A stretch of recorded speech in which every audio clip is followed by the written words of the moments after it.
السلام عليكم ورحمه الله وبركاته. كنتمنى تكونوا بخير وعلى خير ثم كتشوفوا هذا الفيديو. اليوم غنشارك معكم هاد التشكيله ديال الصابلي بلاطو كيجي مشكل ومزيون. تبعوا معايا المقادير. فواحد الاناء عندي كاس ديال الزيت، جوج بيضات، شاصي ديال فاني، خبيصه ديال الملح، كاس ديال السكر، قشره ديال الحامضه محكوكه. كنضرب المقادير مزيان، كنضيف واحد كاس العرق ديال اللوز بالقشور مطحون، وعندي 3 ديال الكؤوس ديال الدقيق الابيض. العجينه ما كندلكوهاش، كنجمعوها باطراف ديال الاصابع ديالنا. هنايا زيت نص كاس ديال النشا كيعطيها شاشه الحلوى.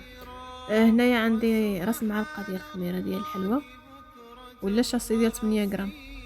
العجينه كنخليوها رطبه ماشي قصحه، وكنطلقها بين جوج بلاستيكات وكنبدا نرشم بالكاس.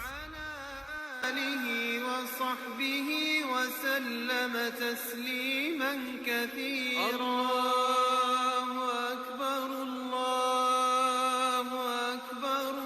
كندهن بصفر ديال البيضه. هاد المرحله اختياريه. كندخلها الفران طيب. الفران عندي سخون مسبقا. كنخرجها الحلوى كتجي لهذا الشكل. كنلصقها بالميلاده بالمربى ديال المشمش. كنغطسها في النص ديالها، كنغطسو في الشوكولاط، النص ديالها كندهنو بالمربى ونفندو في اللوز مهرمش.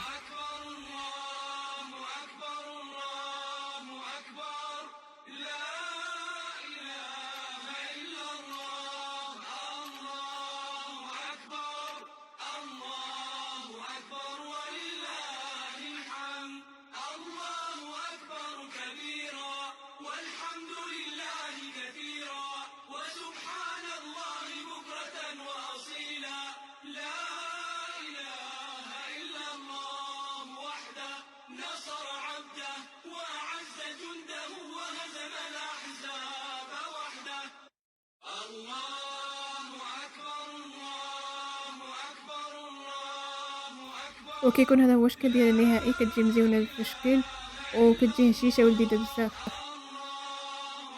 وعندي هذا الشكل الثاني ديال الصابلي. عندي هنايا 125 غرام ديال الزبده، عندي كاس ديال السكر ناعم، قبيصه ديال الملح، وعندي واحد فلامب نكهه الفراوله. كنمزج داك الزبده مع السكر حتى كترجع لها شكل كريمه. نضيف واحد المعلقه كبيره ديال مربى ديال الفراوله كيعطي واحد المذاق لذيذ لهاد الحلوى. كنزيد 3 ديال البيضات وكاس ديال الزيت، قشره ديال الليمونه محكوكه، وعندي الطحين على حسب الخليط. عندي هنايا معلقه كبيره ديال النشا مع راس معلقه ديال الخميره ديال الحلوى 8 غرام. دائما كنخلي العجينه ديالي رطبه، كنطلقها بين جوج بلاستيكات ونرشم بالمرشم على شكل دائره. كنستفها في اللاطه وندخلها الفران سخون مسبقا. وهذا هو الشكل ديال النهائي. ما كديش الوقت بزاف في الطياب. وهنا نزوق المربى ديال المشمش، عفوا المربى ديال الفراوله. كنلصق جوج حبات ونغطسها في الشوكولاط ابيض فيه شويه ديال ملون غوز، وكنزوقها بهذه الطريقه كيف ما هو موضح في الفيديو.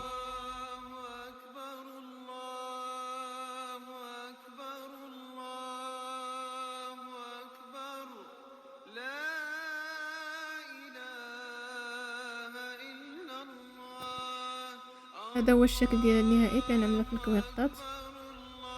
والنصف الاخر بقى لي عملته في الشوكولاط اسود، وكنعمل نقيطات بالشوكولاته البيضاء، وكنقوس فيهم العود ديال السنان باش كيعمل لي ديك الشكل ديال قليبات التطوين.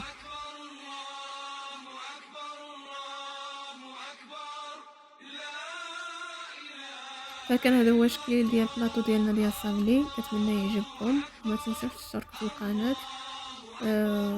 وشكرا على المشاهده، والى اللقاء في فيديو اخر ان شاء الله، وصفه جديده. السلام عليكم ورحمه الله وبركاته.